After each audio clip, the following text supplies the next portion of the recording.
into space, landing rockets on boats, and remaking the global aerospace industry. But those achievements pale next to the audacity of trying to send humans to Mars, which remains far beyond the present-day capability of NASA or any other space agency around the world. Even with an annual budget approaching $25 billion a year and some of the smartest scientists and engineers anywhere, the space agency that landed humans on the moon remains several giant leaps away from sending a few astronauts to Mars. Musk wants to build a city there.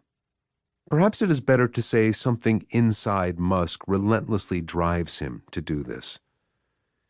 He long ago decided that for humanity to have a long-term future, it must expand to other worlds, with Mars offering the best place to start. This is extremely hard because space is an insanely dangerous place, permeated by radiation and with certain death always lurking on the other side of thin, pressurized walls. The amount of water, food, fuel, and clothing needed to sustain a months-long outbound mission to Mars is astounding. And once there, people must actually have somewhere to survive on the surface. The largest object NASA has ever sent to the surface of Mars, the Perseverance rover, weighs about 1 ton. A single small human mission would probably require 50 times the mass. For a sustainable human settlement, Musk thinks he probably needs to ship 1 million tons to Mars. This is why he is building the massive reusable Starship vehicle in Texas.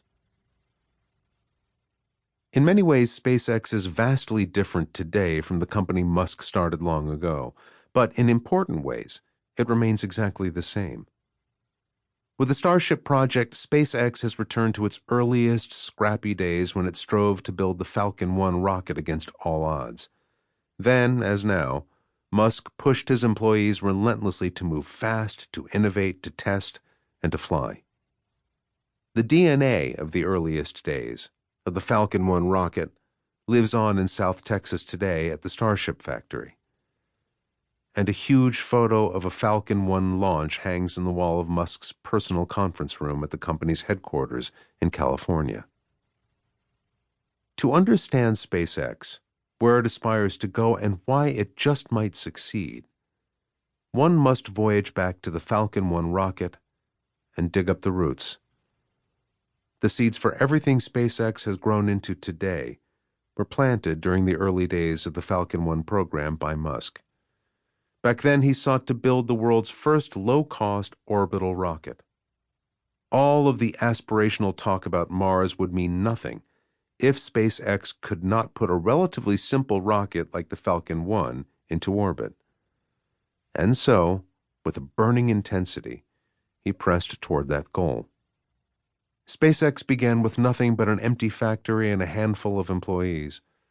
This small group launched its first rocket less than 4 years later and reached orbit in 6. The story of how SpaceX survived those lean early years is a remarkable one. Many of the same people who made the Falcon 1 remain at SpaceX today. Some have moved on, but all have stories about those early formative years that remain mostly untold. The men and women who helped Musk bring SpaceX through its darkest days hailed from farm country in California, from the suburbs of the Midwest, from East Coast cities, from Lebanon, Turkey, and Germany. Musk hired them all, molded them into a team, and coaxed them to do the nearly impossible. Their path to orbit led from the United States to a small tropical island about as far from a continental landmass as one can get on this world. And out there in the middle of the Pacific Ocean, the company very nearly died multiple times. More than a decade later, Musk and SpaceX have traversed the chasm separating failure and success. After perusing Star Hopper at sunset, he spent several hours touring his rocket shipyard in South Texas.